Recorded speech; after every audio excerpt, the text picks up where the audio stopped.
Hello guys and welcome back. स्वागत है आप सबका हमारे यूट्यूब चैनल टेक लवर पे एक बार फिर से। और जो हमारी क्रिप्टोग्राफी की लेक्चर सीरीज़ चल रही थी उसमें जैसा हमने डीएएस एल्गोरिदम हमारा जो डिस्कशन चल रहा था जिस पे हमने एन्क्रिप्शन एल्गोरिदम जो हमारा था उस पे हम आगे देखते हुए आ रहे हैं कि उसके सीरीज़ ऑफ स्टेप्स क्या थे और वो प्रोसेसिंग करने के लिए किन सीरीज़ ऑफ स्टेप्स का यूज़ करता है। तो उसमें हमने कुछ चीज़ें देखी थी जैसे कि आपका एफ फंक्शन हो गया, एक्सपेंशन फंक्शन हो गया, सब्स्टिट्यूशन बॉक्सेस हो गया और आपका अभी जो हमारा बचा था वो आपका की शेड्यूलिंग। तो की शेड्यूलिंग को आज हम देखने वाले हैं, ठीक है। तो चलिए दोस्तों शुरू करते हैं कि आज का हमारा जो टॉपिक है वो की शेड्यूलिंग इन डीईएस है, मतलब data encryption algorithm. Standard algorithm में जो की शेड्यूलिंग यूज़ होता है उसका साइमल्टेनियसली वो कैसे साथ साथ चलता है हर एक राउंड के साथ, ठीक है। तो चलिए दोस्तों शुरू करते हैं।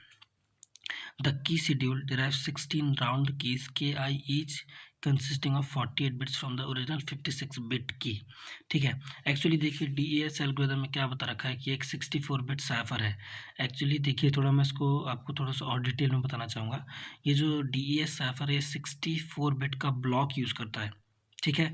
मतलब जो भी आपका प्लेन टेक्स्ट होगा उसको पहले 64 बिट्स के ब्लॉक में डिवाइड करेगा, ठीक है। और फिर उस पर्टिकुलर ब्लॉक को 64 बिट आउटपुट प्रोड्यूस करेगा, ठीक है। 64 बिट के ब्लॉक्स प्रोसेस होंगे, क्लियर है।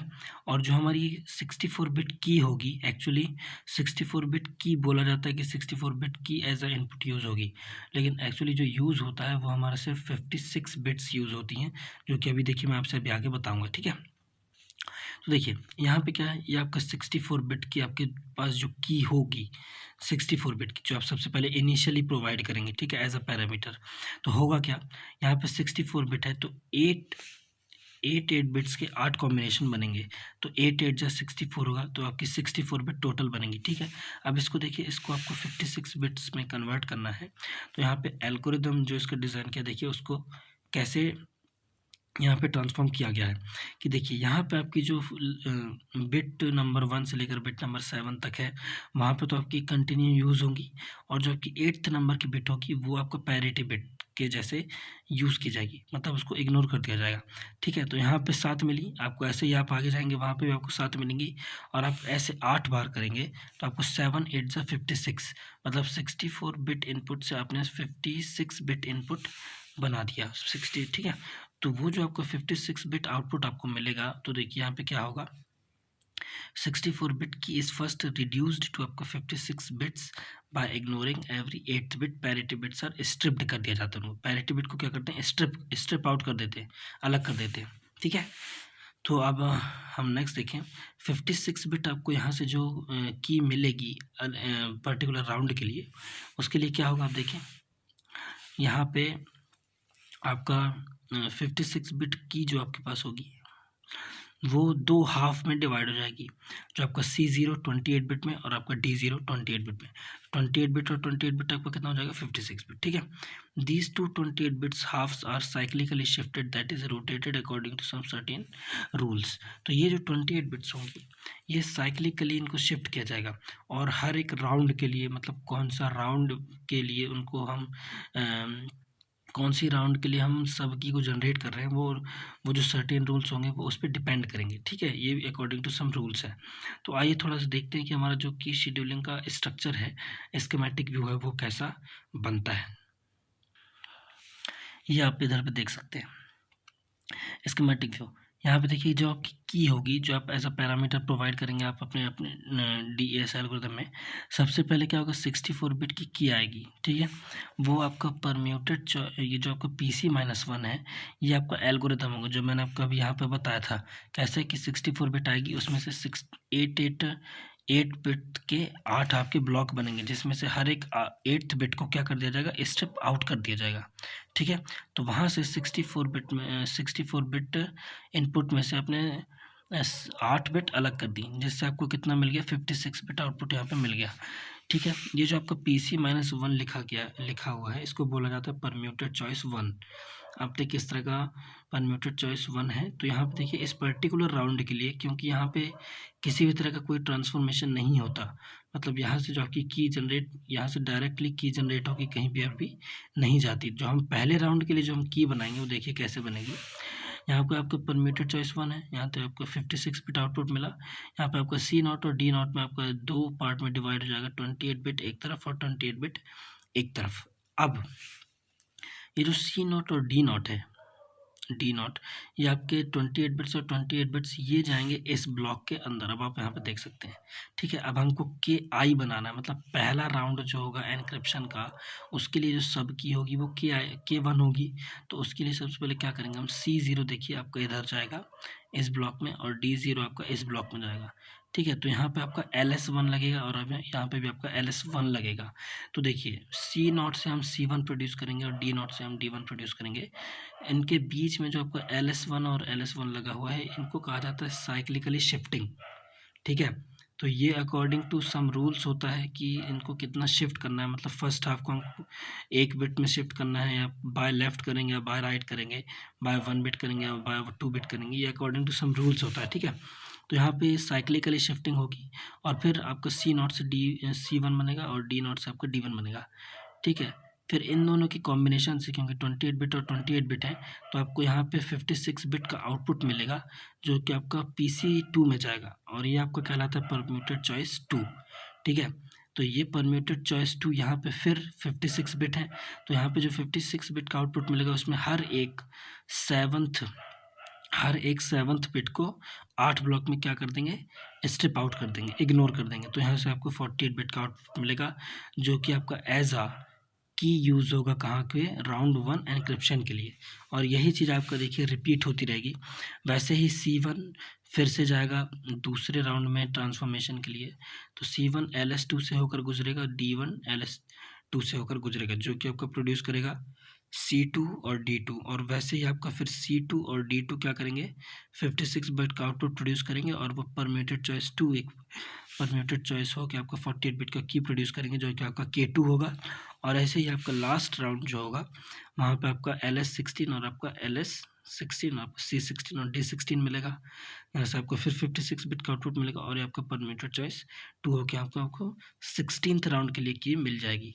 तो ये आपका की शेड्यूलिंग एल्गोरिदम है आपका DES के लिए, आप देख सकते हैं, ठीक है। आइए नेक्स्ट देखते हैं।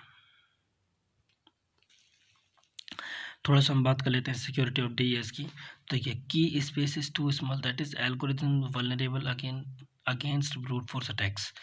तो इसका जो की स्पेस है वो काफ़ी छोटा है, मतलब 64 बिट का की का हम यूज़ कर रहे हैं, और जो कि आप देखते हैं कि जो प्रोसेसिंग में एक्चुअली यूज़ होती है वो 48 बिट्स ही यूज़ होती है, मतलब 54 बिट्स यूज़ होती हैं, ठीक है। तो इस कारण ब्रूट फोर्स अटैक जो है वो काफ़ी ज़्यादा पॉसिबिलिटी उनकी बढ़ जाती है, वल्नर, ठीक है। Design criteria of the S boxes was kept secret and that there might have existed an analytical attack that exploits mathematical properties of the S boxes. देखिए, सब्स्टिट्यूशन बॉक्सेस में हमने ज़्यादा डिटेल में इसको नहीं पढ़ा, हमने सिर्फ एस बॉक्स का सिर्फ ये देखा था कि वो 6 बिट इनपुट को 4 बिट आउटपुट में ट्रांसफॉर्म करता है, लेकिन हमने एस बॉक्स का अंदर का नहीं देखा कि वो अंदर क्या करता है। तो देखिए यहाँ पे साफ साफ लिखा हुआ है कि जो एस बॉक्सेस की डिज़ाइन थी उसको सीक्रेट रखा गया था, ठीक है। However, DES can relatively easily be broken with as exhaustive key search attack। यहाँ पे देखिए एक अटैक है जो कि इसको बोला जाता है exhaustive key search attack. That's why plain DES is not suited for most application any more, ठीक है। यहाँ पे देखिए जो आपका DES है उसको ब्रेक किया जा सकता है एग्जॉस्टिव की सर्च अटैक लगाकर, ठीक है। इसलिए प्लेन DES का हम जो एप्लीकेशन है वो कई जगह हम प्रेफर नहीं करते, ठीक है। उसके बाद जैसे जैसे टाइम बढ़ा और जब वल्नरेबिलिटीज़ मिली और कुछ अटैक्स पॉसिबल बताए गए DES के लिए, तो उसके बाद हमारे पास कुछ ऑल्टरनेटिव्स आए DES के, जैसे आपका ट्रिपल DES, ठीक है। इसको 3DES और इसको DESX भी बोला जाता है, ठीक है। तो इसमें होगा क्या, DES consist of 3 subsequent DES एन्क्रिप्शंस। इसमें सबसे पहले देखिए क्या होगा, DES, ये आपका जो X है ये आपका प्लेन टेक्स्ट है, इसमें DES K1 के साथ पहली बार एक्ट किया, ठीक है। फिर जो इसका आउटपुट होगा उस पर DES K2 दूसरी की के साथ फिर एक्ट किया, और फिर जो इसका आउटपुट होगा उसमें पूरा आपका DES K3 के साथ एक्ट करेगा, ठीक है। ये जो K1 K2 K3 हैं ये अलग अलग कीज़ हैं, ठीक है। आप यहाँ पे देख सकते हैं जो आपका प्लेन टेक्स्ट है वो पहले DES पहले में गया, फिर K1 के साथ ट्रांसफॉर्म होकर इसका जो आउटपुट हुआ वो इसके लिए इनपुट बना, और फिर यहाँ पे DES ट्रांसफॉर्मेशन लगा है आपका K2 की के साथ, और फिर जो इसका आउटपुट होगा वो इस पर इनपुट जाएगा, और यहाँ पे फिर K3 की के साथ आपका फिर ट्रांसफॉर्मेशन होकर आपका एक्चुअल साइफर टेक्स्ट प्रोड्यूस होगा। ठीक है, नेक्स्ट आता है आपका properties. 3DES is very efficient in hardware but not particularly in software. देखिए क्या होता है, जब भी हम किसी एन्क्रिप्शन एल्गोरिथम को इम्प्लीमेंट करते हैं, मतलब थियोरेटिकली तो हमने डिज़ाइन कर लिया, लेकिन जब बात आती है इसको प्रैक्टिकली इम्प्लीमेंट करने की, तो हार्डवेयर और सॉफ्टवेयर दोनों एफिशिएंसीज देखी जाती हैं, और वही वाला हम इस्तेमाल करते हैं जो कि आपका एफिशिएंट होता है और फास्ट होता है, स्पीड भी होनी चाहिए, नहीं तो पता चला इसको एनक्रिप्ट करना ही बहुत टाइम लग जाए। ठीक है, it is popular in financial applications as well as for protecting biometric information in electronic passports। ये काफ़ी ज़्यादा आपका पॉपुलर हुआ, और इन जैसे कि फाइनेंशियल एप्लीकेशंस में, और protecting biometric information electronic passports. ठीक है, इलेक्ट्रॉनिक पासपोर्ट्स में जैसे आपके फिंगरप्रिंट सेंसर्स होते हैं, ठीक है, फिंगरप्रिंट लॉक होता है जिससे कि आपके वो वेरीफाई की जाती है आपकी आइडेंटिटी।